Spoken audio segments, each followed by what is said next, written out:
Apa kata Syekh Abu Bakar bin Salim? Orang yang melayani keluarga Nabi Muhammad, semua tempatnya di sorga, nggak ada yang di neraka. Dia ngomong bukan orang sekelas kita.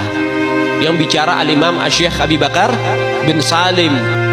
Waktu Republik kita akan menggelarkan proklamasi tanggal 17 Agustus yang bertepatan bulan Ramadan puasa, Bung Karno datang kepada Al-Habib Ali, minta advis, minta nasihat, minta petunjuk bersama Muhammad Husni Tamrin pada saat itu.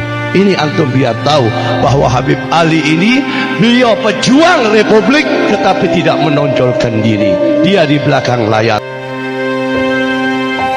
Sejarah tidak boleh dipalsukan. Karena dari sejarahlah sebuah bangsa membangun jati dirinya. Pertanyaan penting muncul. Apakah kita sedang melanjutkan perjuangan para pendiri bangsa? Atau justru sedang membiarkan agama dipakai sebagai alat feodalisme baru? Sejak awal, Islam datang ke Nusantara bukan untuk menciptakan kasta.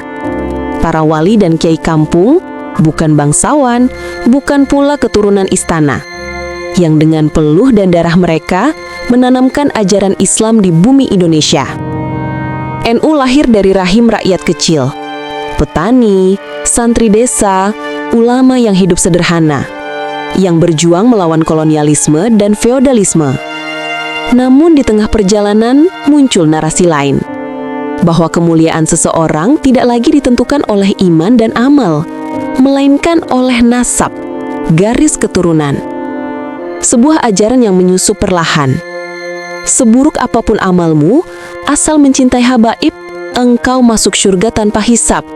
Sebaliknya, sebaik apapun amalmu, jika tidak mencintai habaib, neraka menantimu. Narasi ini bukan sekedar problem teologis. Ia berbahaya karena mengubah logika umat. Dari ajaran egaliter yang menekankan takwa dan amal saleh, Islam perlahan bergeser menjadi ajaran patron klien. Hubungan spiritual berubah menjadi hubungan transaksional.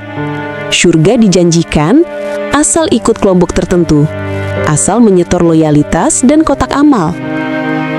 Mari kita jujur, doktrin semacam ini bukan sekedar kekeliruan, tetapi distorsi ajaran.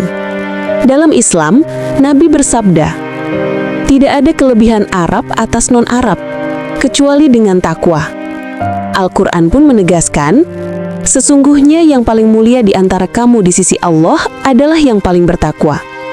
Lalu bagaimana mungkin ajaran tauhid yang tegas itu digantikan dengan klaim, kami yang memberi syafaat di akhirat nanti? Kita sedang menyaksikan bagaimana sebuah tafsir berubah jadi alat kekuasaan. Mereka yang mengaku mewarisi nasab mulia, lalu memosisikan diri di atas masyarakat biasa. Bahkan di ruang hukum, klaim ini kadang muncul. Saya keturunan Nabi, mengapa diberatkan? Sebuah mentalitas feodal yang merusak nalar sosial, sekaligus merongrong prinsip negara hukum. Mari kita jujur, doktrin semacam ini bukan sekedar kekeliruan, tetapi distorsi ajaran. Dalam Islam, Nabi bersabda, tidak ada kelebihan Arab atas non-Arab, kecuali dengan takwa. Al-Quran pun menegaskan, sesungguhnya yang paling mulia di antara kamu di sisi Allah adalah yang paling bertakwa. Lalu bagaimana mungkin ajaran tauhid yang tegas itu digantikan dengan klaim, kami yang memberi syafaat di akhirat nanti? Kita sedang menyaksikan bagaimana sebuah tafsir berubah jadi alat kekuasaan. Mereka yang mengaku mewarisi nasab mulia, lalu memosisikan diri di atas masyarakat biasa. Bahkan di ruang hukum, klaim ini kadang muncul. Saya keturunan Nabi, mengapa diberatkan?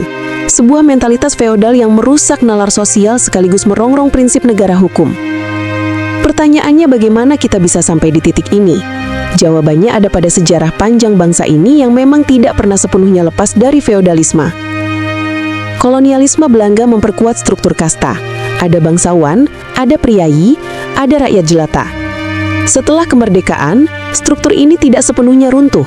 Ia hidup dalam bentuk baru, patron politik, patron agama, hingga patron ekonomi. Maka ketika muncul doktrin kemuliaan nasab, ia menemukan tanah subur. Masyarakat yang lama terbiasa tunduk pada simbol-simbol feodal, mudah sekali diarahkan untuk percaya bahwa surga pun bisa diwariskan lewat darah. Tapi disinilah letak bahayanya. Jika dibiarkan, Islam yang sejatinya mengajarkan pembebasan akan berubah menjadi instrumen pembelengguan. Dan Indonesia yang didirikan atas semangat kesetaraan akan tergelincir kembali ke lubang feodalisme berbaju agama. Di titik ini, suara kritis harus muncul, bukan untuk menyerang pribadi atau golongan, melainkan melawan doktrin yang menyesatkan. Kritik ini menegaskan 3 hal. Ajaran Islam tidak boleh diubah demi kepentingan kelompok. 2. Nalar masyarakat tidak boleh dirusak dengan mitos-mitos transaksional. Dan 3. Keutuhan Indonesia tidak boleh diganggu oleh feodalisme baru. Jika umat masih diam, sejarah akan menuliskan bahwa kita gagal menjaga warisan Nabi, bahwa kemuliaan ditentukan oleh iman, amal, dan akhlak, bukan oleh darah siapa yang mengalir di tubuh kita. Sejarah bukan hanya catatan masa lalu, ia adalah cermin. Dan ketika kita bercermin hari ini, kita melihat betapa kaca itu mulai retak oleh glorifikasi nasab dan klaim sepihak tentang siapa yang paling mulia. Mari kita telusuri persoalan ini secara ilmiah. Para pengklaim kemuliaan nasab sering menggunakan metodologi tradisi lisan, pengakuan turun-temurun sebagai bukti keabsahan. Namun dalam dunia akademik, tradisi lisan tidak bisa berdiri sendiri. Ia harus diverifikasi dengan sumber sezaman, arsip, atau dokumen primer. Tanpa itu, klaim nasab hanyalah cerita yang tidak dapat diuji. Ironisnya, sebagian justru menolak pendekatan ilmiah dengan alasan ini dari Islam. Padahal ilmu fikih, ilmu sanad, bahkan ilmu nasab sendiri adalah produk budaya, bukan wahyu. Nabi tidak pernah menurunkan metodologi fikih atau sanad. Itu hasil kerja keras ulama yang sejatinya dimaksudkan untuk terus berkembang. Namun ketika produk budaya disakralkan, kita terjebak pada pemikiran kuno, berhenti bergerak dan menutup pintu koreksi. Inilah mengapa sebagian umat Islam mandek. Alih-alih melanjutkan estafet peradaban sebagaimana dicontohkan Imam Syafi'i, Abu Hanifah, dan ulama besar lainnya, sebagian justru mensakralkan pendapat lama. Padahal ulama itu sendiri berharap karya mereka menjadi pijakan untuk berkembang, bukan untuk diberhentikan. Lebih jauh, problem ini tidak hanya soal akademik. Ia merambah ke ruang sosial dan politik. Lembaga seperti MUI misalnya, sering berani mengeluarkan fatwa atas kasus-kasus kecil seperti soal makanan haram, tetapi bungkam ketika menyangkut distorsi besar tentang akidah dan sejarah. NU pun terpecah. Sementara Muhammadiyah, Persis, dan Al-Irsyad konsisten sejak awal. Ukuran kemuliaan adalah amal, bukan nasab. Pertanyaan pun menggantung, mengapa lembaga resmi agama tidak berani menegaskan hal ini? Apakah karena takut kehilangan dukungan? Atau karena patronas sahabaib kiai yang terlanjur mengakar?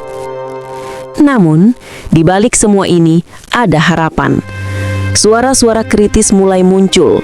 Mereka tidak menyerang pribadi, melainkan doktrin yang merusak. Pesannya sederhana, jika ingin dihormati, berhentilah meminta keistimewaan. Jika ingin dimuliakan, berkontribusilah pada masyarakat. Kita bisa belajar dari sosok-sosok seperti Najwa Shihab, yang meski berasal dari keluarga habaib, tidak pernah menuntut keistimewaan. Karena itu, ia dihormati bukan karena nasab, tetapi karena integritas dan kontribusinya.